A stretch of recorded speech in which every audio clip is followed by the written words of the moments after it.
Hello students, welcome you all to this session. So in the previous session we had discussed about phylum Cnidaria. As you know, why it is named as Cnidaria? Because of the presence of specialized cells called as cnidoblast or stinging cells or nematocysts. And we also discussed about the characteristics of phylum Cnidaria, general characters with examples, and we also discussed about classification. We had seen the classification of phylum Cnidaria. Phylum Cnidaria is divided into 4 classes. You have seen Hydrozoa, Scyphozoa, Cubozoa and Anthozoa with characteristics and examples. So in today's session we are going to discuss about one more topic called as polymorphism in Cnidaria.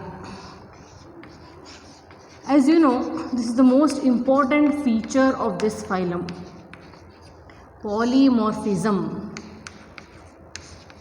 You know meaning of polymorphism already we had learnt in brief in discussing about the general characteristics of phylum Cnidaria. Poly means many, means it exists in more than 2 forms. They are called as zooids. So essentially it is a phenomenon of division of labor, you can say. It is a phenomenon of division of labor. What do you mean by this sentence, division of labor? As you know, in cell is a basic unit of all living organisms. There are unicellular organisms as well as multicellular organisms. The organism made up of only one cell are called unicellular organisms. Example, amoeba. So many examples are there. Unicellular organisms are there, paramecium, yeast, etc. Now, what do you mean division of labor? Labor means to work. Division means the work is being divided by different cell organelles. There are so many organelles are there which are performing different functions. So every organelle has its own work or function, you can say, that is divided by the cell. So it is called as division of labor. But in unicellular organisms, only single cell performs all the activities in the cell, in the body of the organism. So it is called as division of labor. Labor means to work, and the work is being divided in different parts of the cell. So here different functions are assigned to different organisms. Different functions are assigned to different organisms.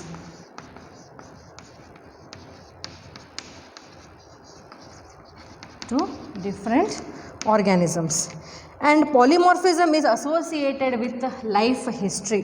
You know, life history means you can say life cycle. So polymorphism is such a process where it is associated with the life history of an individual. It is associated with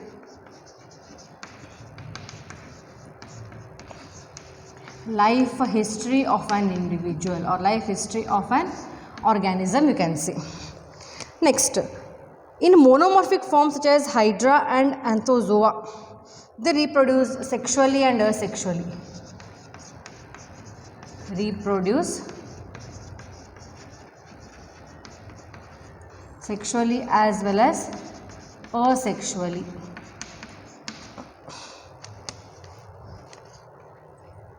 Now, what is the meaning of polymorphism? Polymorphism is a phenomenon in which organisms exhibit 2 or more forms in their life cycle. Has more than one type of individual. Organism has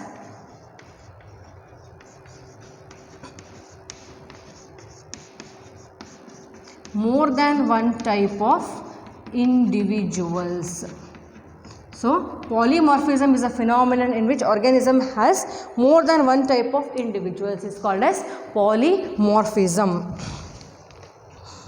It is more evident in class Hydrozoa and Anthozoa. So the phenomenon of polymorphism is most common seen in class Hydrozoa and Anthozoa.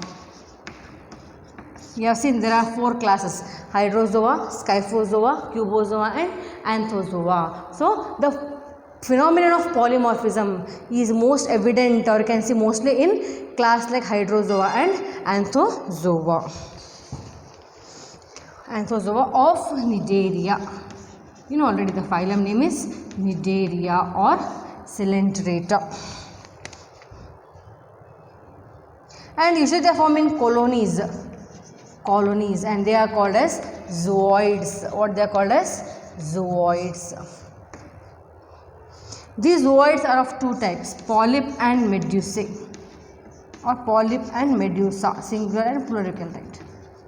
Polyps and medusae.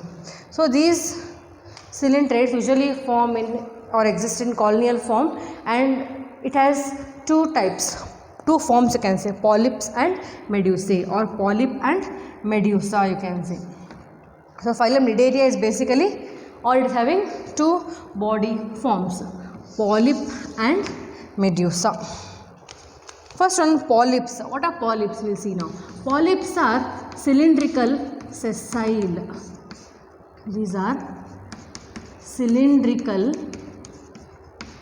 sessile. A very good example of exhibiting polyps is hydra you can say.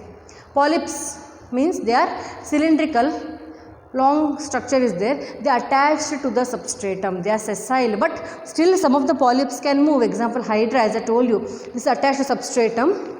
Whenever it wants to move, it will move its body like this downwards. So tentacles will come on the lower side of the body and then they can move. That is called as the locomotion in hydra.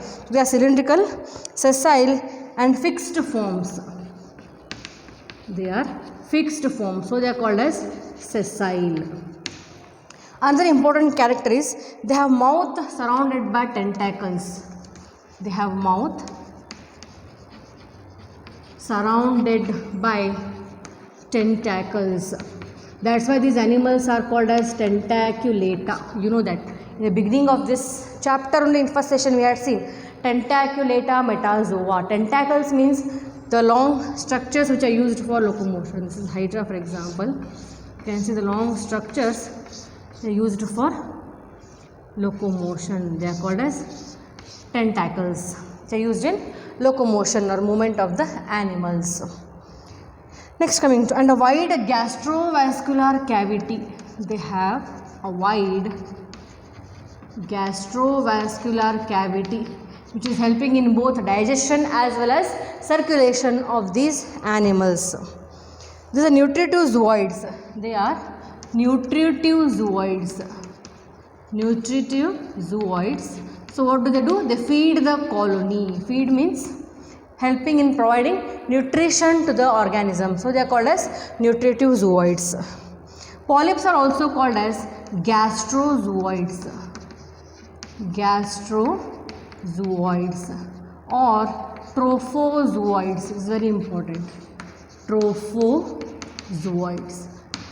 Why they are called as gastrozooids? Because they are helping in feeding, and they are also called as nutritive zooids or gastro or trophozooids. Number 2, medusae.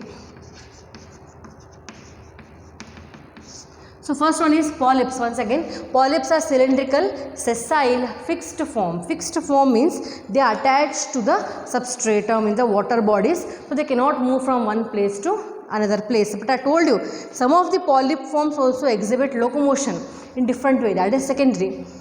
Mouth is surrounded by tentacles, so they are belonging to tentaculata. Gastrovascular cavity, you know already, you heard about gastrovascular cavity.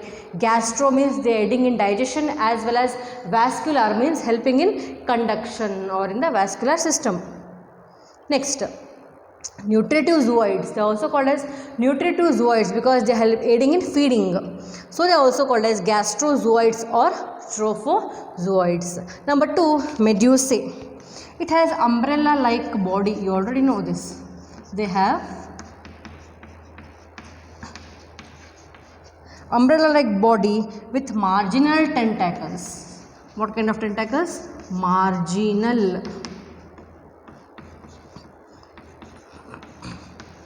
tentacles, and a centrally located mouth, and a centrally located mouth. So the body of medusae is umbrella like and they have centrally located mouth, that is called as gastrovascular cavity.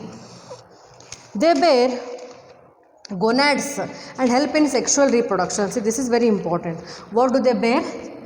They bear gonads, or they have gonads. The meaning of gonad. What are gonads? Gonads are the reproductive organs. In humans we have testis and ovary. Testis in males and ovaries in females. They are nothing but gonads or reproductive organs. So they bear gonads in sexual reproduction. In sexual reproduction.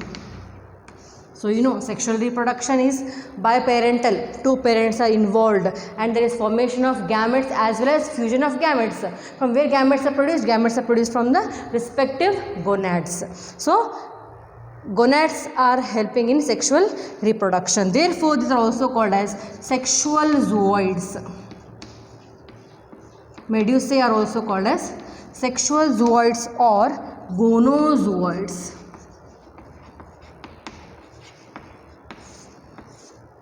This is very important. So, this is in brief about polyp and medusa. Medusae, umbrella-like body with marginal tentacles, centrally located mouth. They bear gonads in sexual reproduction. Hence, they are called as sexual zooids or gonozooids. So, polyps are also called as gastrozooids and medusae are also known as gonozooids. So, this is about polyp and medusae. Now we will see types of polymorphism. There are 3 types of polymorphism. How many types? 3 types. Dimorphism, trimorphism and polymorphism. There are 3 types of polymorphism. Next one, types of polymorphism.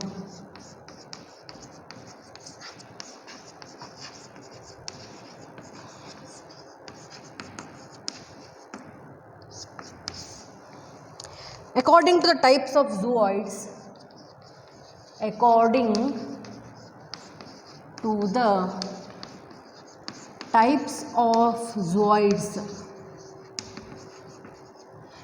to the types of zooids, cylindrites may be of following types.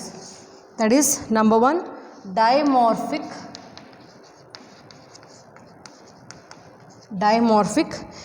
having 2 types of zooids.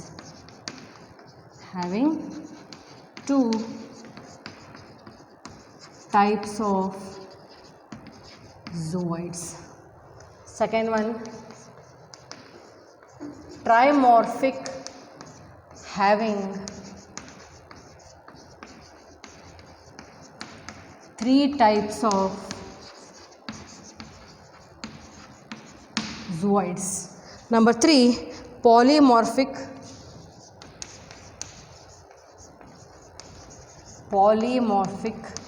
having many or more than 3, you can say more than 3 types of zooids.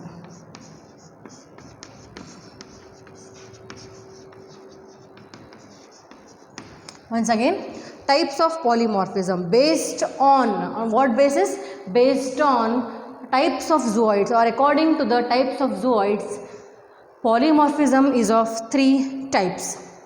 Dimorphic, having 2 types of zooids. Di means 2. Dimorphic, name itself indicates dimorphic. Trimorphic, tri means having 3 types of zooids. Poly means more, you can say, or more than 3 types of zooids. So there are 3 types of polymorphism: dimorphic, trimorphic and polymorphic. Now we will see each one in detail.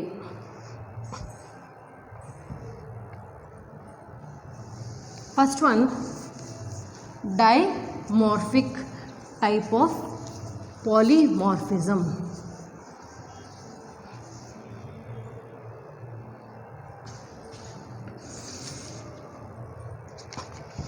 Right here only. First one,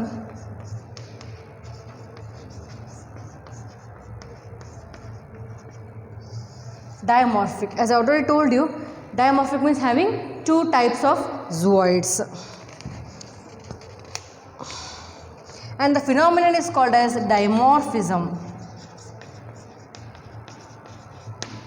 First point itself is already I told you, the organisms having two types of zooids are called as dimorphic zooids, and the phenomenon is termed as dimorphism. Example, Pennatula, Bougainvillea, excuse me, etc. exhibit dimorphism. They contain two forms. What are those two forms?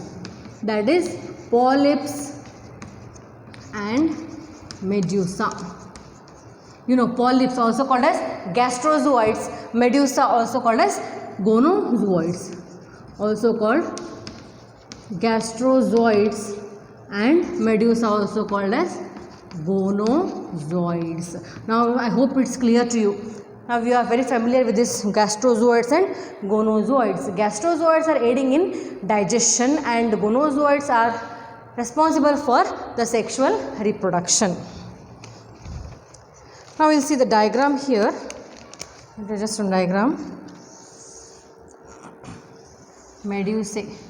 It is called as leptomedusa. The name of this is leptomedusa or medusae. There are forms.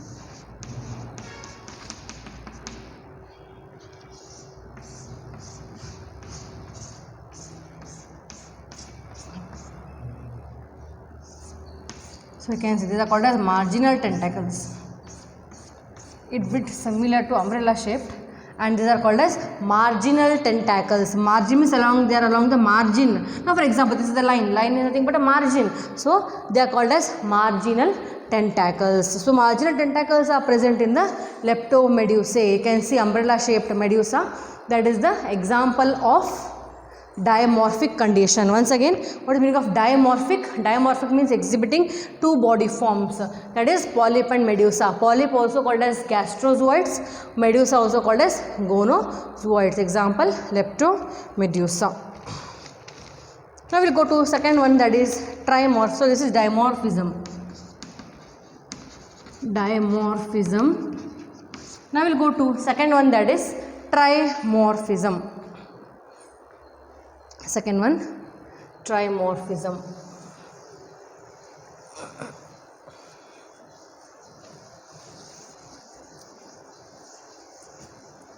Now, as I told you already, trimorphism means exhibiting how many forms?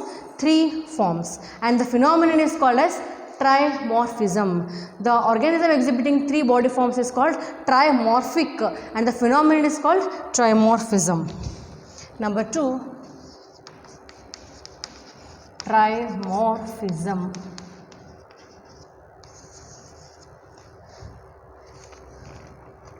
Phenomenon I told you it is called trimorphism. Example, Obelia. Example, Obelia. Obelia colony has, what are the 3 forms we will see now.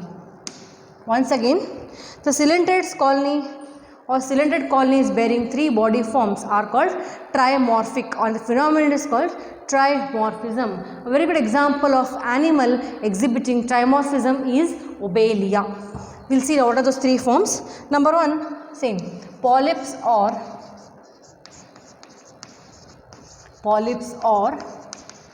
gastrozoids. Number 2, blastozoids or gonozoids. Blastozoids or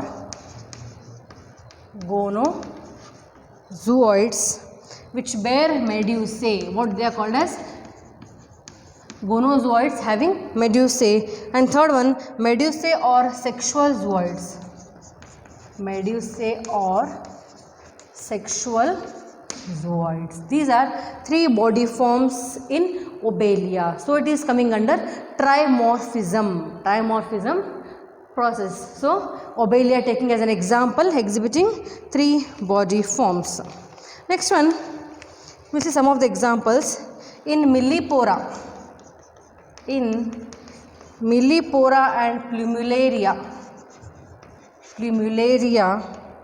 The zooids are of following three types. Zooids are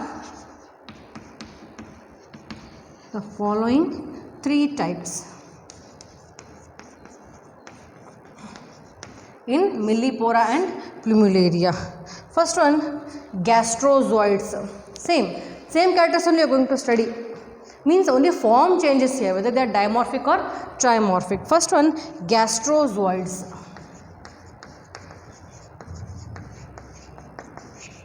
Gastrozoids, these are polyps of nutritive zooids.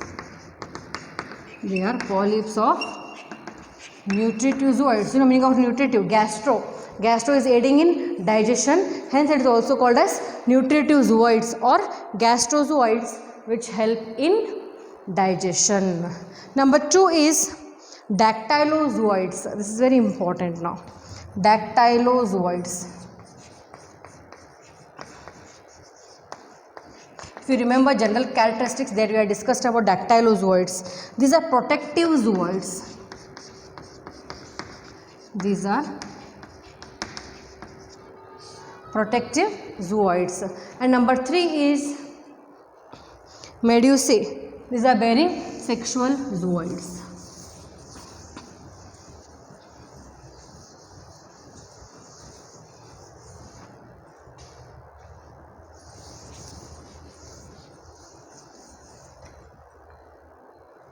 Number 3, medusae.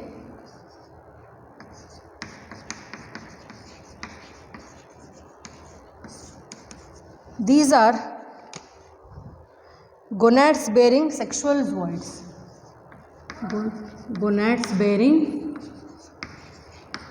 sexual zooids. And in dactylozoids there are knobbed tentacles. One more point here, they are having knobbed tentacles, knob like structure, knobbed tentacles. Now we'll see the diagram of this trimorphic or trimorphism in Obelia. First let me draw.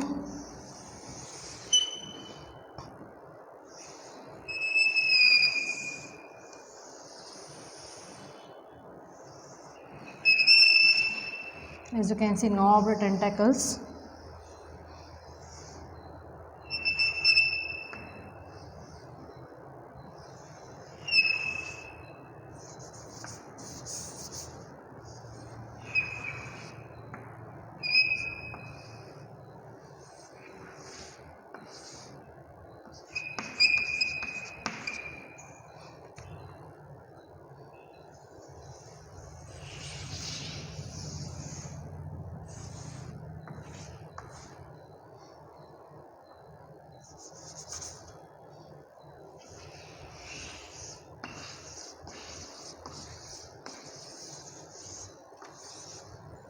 So this is the diagram of Obelia showing trimorphic condition.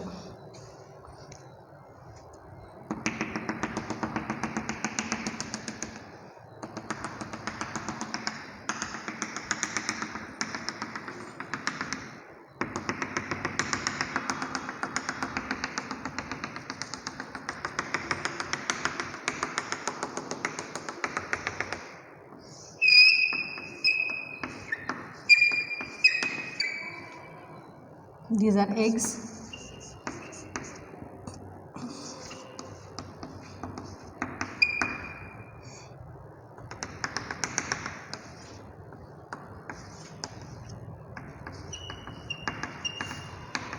So these are all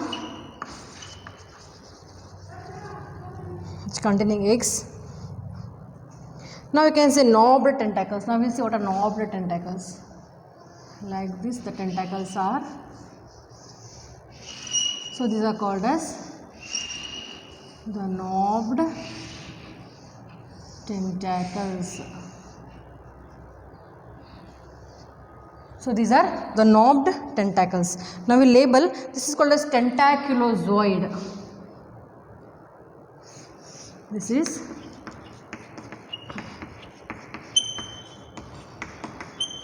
tentaculozoid. These are also tentacles, knobbed tentacles. Here there is a mouth. Then comes gastrozoid. This is gastrozoid. This is spiracle dactylozoid. This is spiracle dactylo, D-A-C-T-Y, dactylozoid, which is helping in protection. You know, it is protective in function, having knobbed tentacles. And this is skeletozoid, means it is helping in again protection, giving structural support. Skeletozoid. And they are having eggs and reproductive organs, so it is called gonozoid. It is called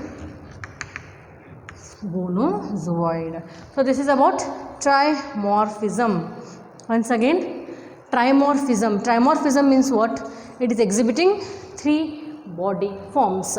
Taking example of Obelia. Obelia colony has 3 forms. Polyps, also called as gastrozoids, blastozoids or gonozoids, sexual zooids. In Millipora plumularia, zooids are following 3 types. Gastrozoids, nutritive in function, dactylozoids, protective, and knobbed tentacles. Third one, medusae or sexual zooids. This is the diagram of trimorphism. So how many forms I have discussed till now?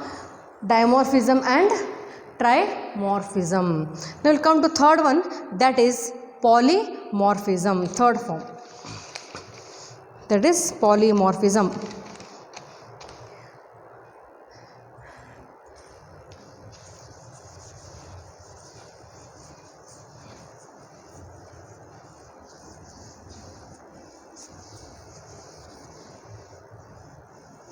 Third body form, that is polymorphism.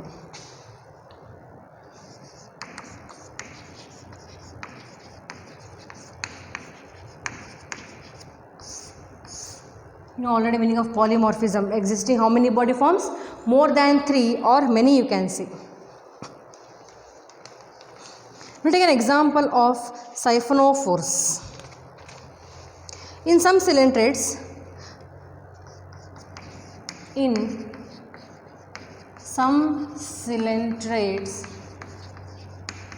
that is, there is both polyp and medusa. Both polyp and medusae. They are free swimming. They are free swimming. That is in siphonophores, that is Physalia. Siphonophores, taking example of Physalia, an animal called as Physalia, where both polyp and medusae are free swimming, belonging to siphonophores, example Physalia. The polyp zooids of siphonophores are of 3 types. The polypoid zooids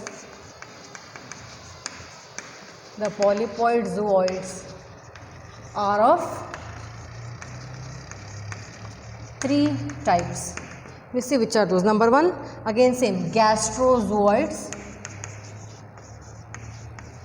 I told you what is the meaning of gastrozoids. They aid in feeding or providing nutrition. These are feeding polyps. These are called as feeding polyps, each with a mouth and long tentacle. Mouth and long tentacle. They have mouth and a long tentacle for feeding, because their main function is to feed. If they have a mouth and a long tentacle, then they can easily capture the food. So this is about the gastrozoids. So they are called as feeding polyps. Feeding means obtaining the nutrition from the water bodies. As you know, majority of them are marine, especially except one, that is Hydra, which is a freshwater form. Number 2, dactylozoids.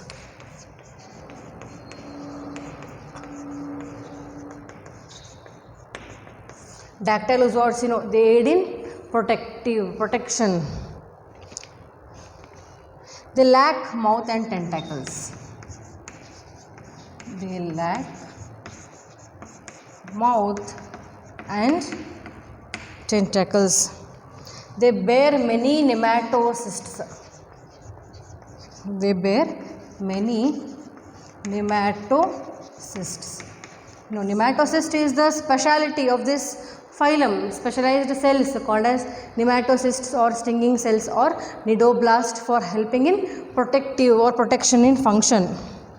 And also called as palpons. They are also called as palpons, tasters or feelers. Different names are there. They are not so important, but you should remember the function mainly. Gastrozoids helping in digestion and dactylozoids helping in protection, but they lack mouth and tentacles, but they have many nematocysts which are helping in protection. Third one, we will go to gonozoids.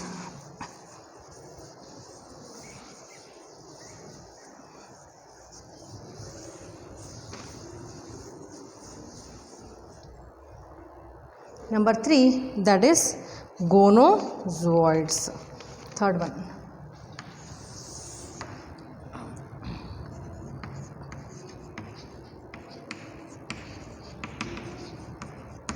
Gonozoids, you know what are gonozoids? They are reproductive polyps, lack mouth and tentacles. They are reproductive polyps lacking mouth and tentacles. They do not have mouth and tentacles. Lacking mouth and tentacles. Next one, they reproduce asexually by budding. They reproduce asexually. You know, asexually is uniparental, or can say a single organism, single parent is giving rise to the offsprings or the young generation. Reproduce asexually by budding and form medusae. By budding and form medusae.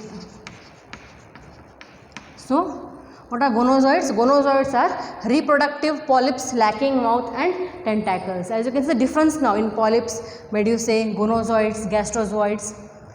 So, they are reproductive polyps lacking mouth and tentacles, reproduce asexually mainly by budding and form medusae.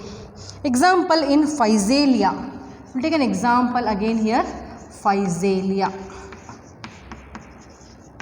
So, here gonozoids are branched stalks. Gonozoids are branched stalks.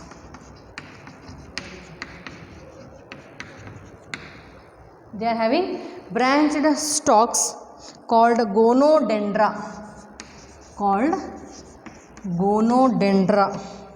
And bear clusters of gonopores. Next we go to medusoid zooids.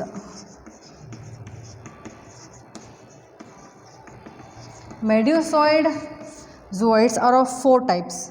First one, nectophores.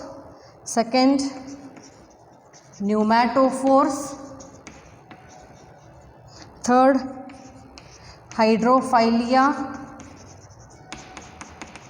And number 4 is gonophores. This is not so important, but you should know. What are the medusoid zooids? Medusoid zooids are of 4 types: nectophores, pneumatophores, hydrophilia and gonophores. So these are 4 main types of medusoid zooids. Now we will draw the diagram of this. So we have come to the end of this session. Now we will draw the diagram of male gonopore and female gonopore.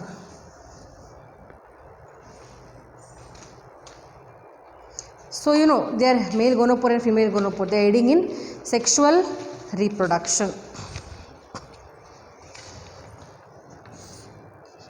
Male gonopore.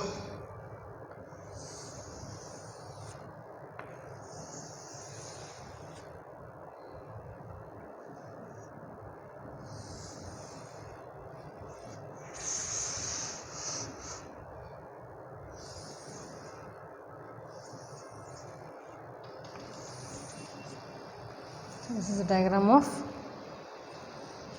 male gonopore.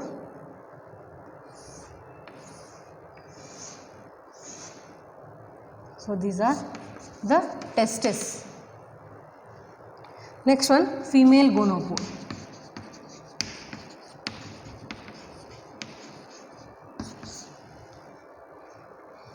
Female gonopore has ovaries.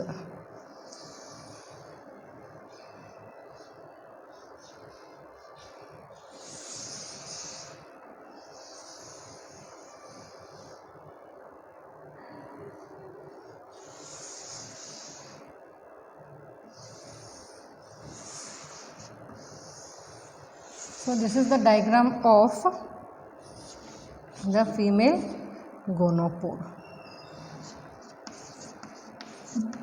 These were ovaries.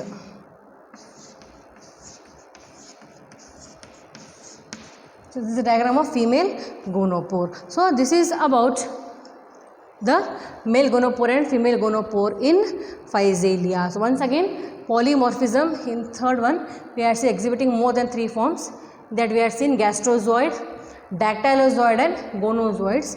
Gonozoids are reproductive polyps lacking mouth and tentacles. They reproduce asexually by budding and form medusae. Example, Physalia, gonozoids are branched stalks called as gonodendra and gonophores. Medusoid zoids are of 4 types: nectophores, pneumatophores, hydrophilia, and number 4 is gonophores. So what you have seen in this diagram now, male gonopore and female gonopore. Male gonopore is having testes, female gonopore is having ovaries. These are called as ovaries. So this is about the process of polymorphism in Cnidaria. So the 3 basic forms, meaning of polymorphism.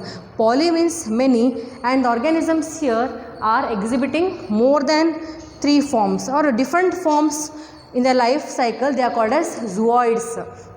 And the topic or the process of polymorphism is associated with the life history of an organism, life history of an animals in the phylum Cnidaria or Coelenterata.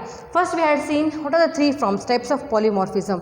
3 types are, number 1 is dimorphic, exhibiting 2 body forms, that is umbrella shaped medusae we have seen. Then coming to second one, trimorphism, and number 3 is polymorphism.